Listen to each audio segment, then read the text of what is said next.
Alright, tukwaniriza ku celebrity track kanze kwa abantu kano mbenga mufuna bulungi naye nga amateeka tugagoberera ku mukutu guno kubanga tukusa ku mutego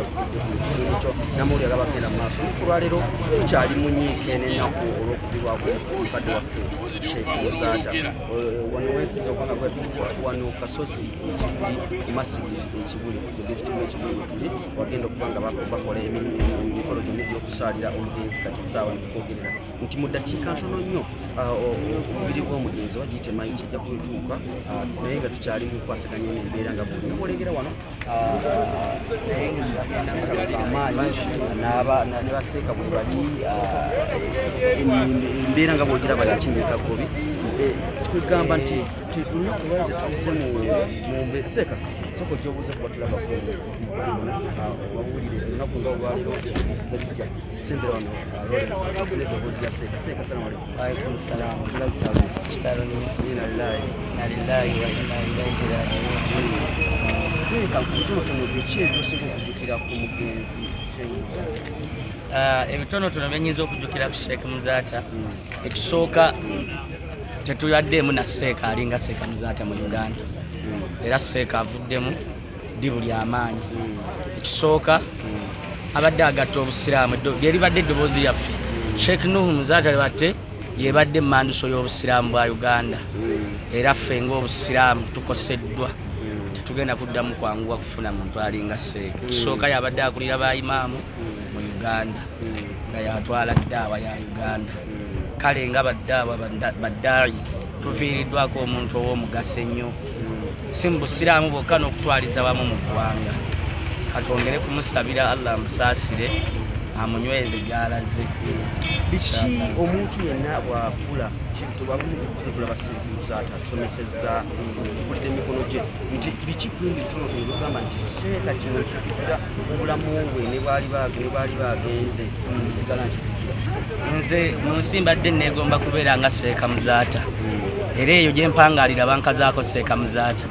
ono muganda wange Sulaiman mukulembeze wa Mulufula naye mutunuzeemu oyo mukwano gwange naye yennyini naye ekigambo kyeyaŋŋamba kwegamba nti nze mbadde nkula mpangaala mbeere nga Sheikh Muzaata era yensonga lwaki kwegamba nze ngavudde ne ku kyobusiraamu bwonna nze nga nze enyiike gye nnyina y'amaanyi nnyo kubanga nze abadde seeka wange nga mujjako ekyokulabirako ekisooka abadde musomesa wa ddiini ekyokubiri ne bana abatali basiraamu abayinzikiriza endala babadde bamutya nnyo nti kweganga batya okukola ekintu olw'okuba nti mu nsi mulimu Sheikh Muzaata ekitegeera so kakati tulina obweraliikirivu obw'amaanyi ettaka ly'obusiraamu ebintu by'obusiraamu bibadde tebiyinza kumala muntu nga byepankirako nga Sheikh Muzaata mwalina nti kwegamba nti ebigambo tulina bitono naye katusabe Allah amusaasire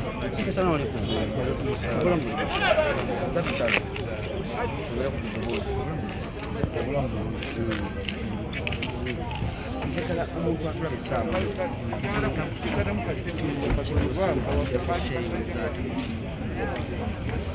Muzaata kyetumwebazaako ekubeera nga badde namwatulira ng'ayogera ekintu nga bwakirabye era ekyokulabirako amataka gaffe ag'obusiraamu bwe gabadde nga gatulugunyizibwa nga yalumba n'ababoggolerako ensonga esa gwenga gwe ekimanyi abantu tuze tulaga ku sheeyi tumuyiddeko bintu gwenga gwe kikyosinga kibiyidde ku sheeyi Sheikh Muzaata kinsinza okubeera nga mumujjukirako okubeera nga yayogera nga tuli wano mu kuziika Sheikh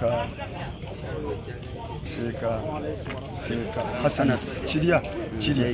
twali ku kirya n'agamba nti obusiraamu bukoseddwa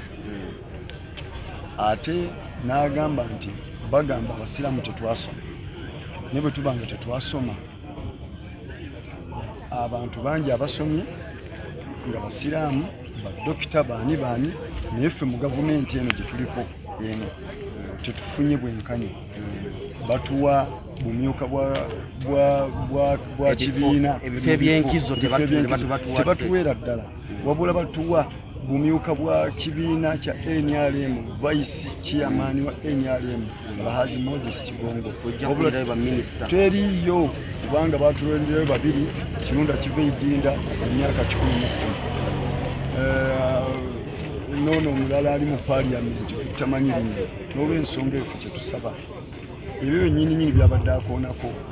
gavumenti obezzeeko obatezeeko gavumenti ebiteeke mu lukola naffe obusiraamu tufunemu kubanga naffe keki eggwanga tugikola ki tujaga Sheikh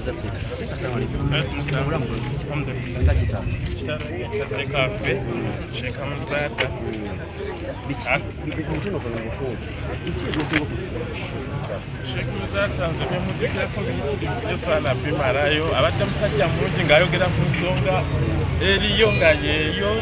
n'omusajja affe atuvuddeko mu mbeera gye tutategedde nako naye naffe tusaba gavumenti naffe abasaamu atufeeko to naffe mwetuli aleke byakusosola abantu naffe abasaamu tuli bantu embeera nga tulaba tuli wano ku muzikiti ekibuli tusinza okuba nga tukweriza olunaku olwaleero nti okusabira omwoyo gw'omugenzi oba omubiri gw'omugenzi kunaatera okutandika mu ddakiika ntono nnyo okuva kati so gera kusubscribinga amawulire gono olunaku olwaleero ndi ne Lawrence ku kamera ne gwe nabadde naye ali Lawrence ku kamera wali owasire ku jazz subscribing naye kyemanyira n'amawulire gye gali tulina makono kuva ku BTM TV wali naye abeerawo nga kikwasaganya muganda wange naye towanika nnyo kagalo abantu bajja kunyiga tuli mukufiirwa tulina original benje wane positive naye wali munfo mugende mu subscribing tulina Farouk wa Gospel Live naye mbadde nga mulaba live tulinayo Wolokoso Extra mu UG nawe mugende mu subscribing SB4 Media waliwo channel amwe ndala promotion Cookie promotion wali nekimanya ali live yalazeewa nenga wali buli mukutu gwonna genda bankutusaako gye bayita 360 bisatu nkaaga ey'omukolo guno paka otunatuukira okuwerekera omugenzi Sheikh Muzata mbere bwe mukisubscribing nze devotion matuvano ku muzikiti ekibi era abantu abalumiddwa bonna si basiraamu fekka naye n'eddiini endala zonna zibadde zimukkiriza nti abadde akati ng'akuwasa ng'ajja n'ayogera ensonga nga zikwata ku mukristaayo nga zikwata ku mukatuliki nga zikwata ku buli munnayuganda yenna kubanga abadde akkiriza kunyigiriza abantu abadde ayogera ebigambo ebisumulula buli muntu yenna omusibe mu ggwanga lino twagala okumwebaza olw'ebyo byasobodde okukola mu bulamu bwe Mungu bwamuwadde kubanga tatuwulidde linnya lye tatuwulidde bwasheeyi bwe tatuwulidde buyivu bwe bwe yasoma okuba nga abuulira abantu okutambulira mu kkubo eggolongofu okuba nga abuulira abantu okubeera abenkanya okuba nga abuulira abantu okuba abafumbo yabadde asinga okukubiriza abantu okuba abafumbo yabadde akubiriza abakyala okufumbirwa nti muve mu kulowooza nti ojja kumala kufuna musajja alina ssente okufumbirwa nedda fumbirwa omusajja kubanga bw'ona olinda okumala okunoonya omusajja alina ssente onoogenda okulaba nga okaddiye yabadde abyogera yekka tusaaliddwa nnyo situmanyi wasa ofuna omuntu omuwala naye Allah subhanahu wa ta'ala yasinga okumanya ajja kutuwa omuntu ate andadde mufukya Sheikh Muzata naye ng'abasiraamu nga umma tuviiriddwako empagi Luwaga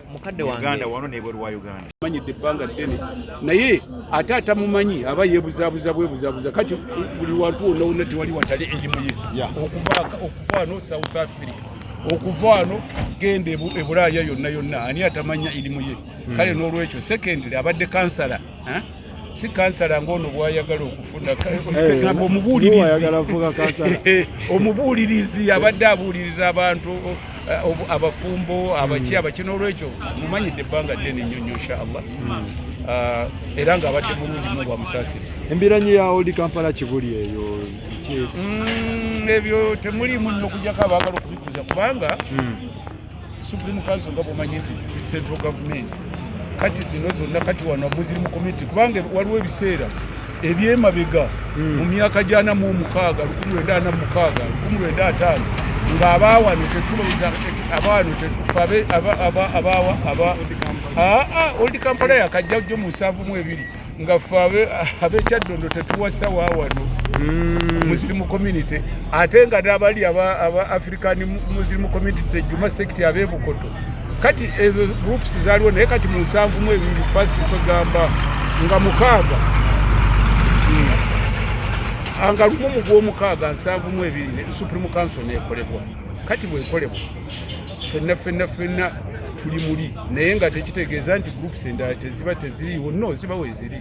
nga kati bw'olaba nti waliwo central government ekulemberwa president naye ate waliwo gavumenti eya Buganda, waliwo gavumenti ey'Etooro, zibaawo naki n'olwekyo ebyo tewali kati ffe oba twabirimu ebigendererwa byali birala naki naye mmwe abalimu mujja kujjanga kubanga kati education yeeyongera abantu beeyongera okugunjuka n'okugira ki ebirala temwalinga nnyo twakubagananga emigga emabega kuva kati awo ate we twatandikira awo Sarafu mu 79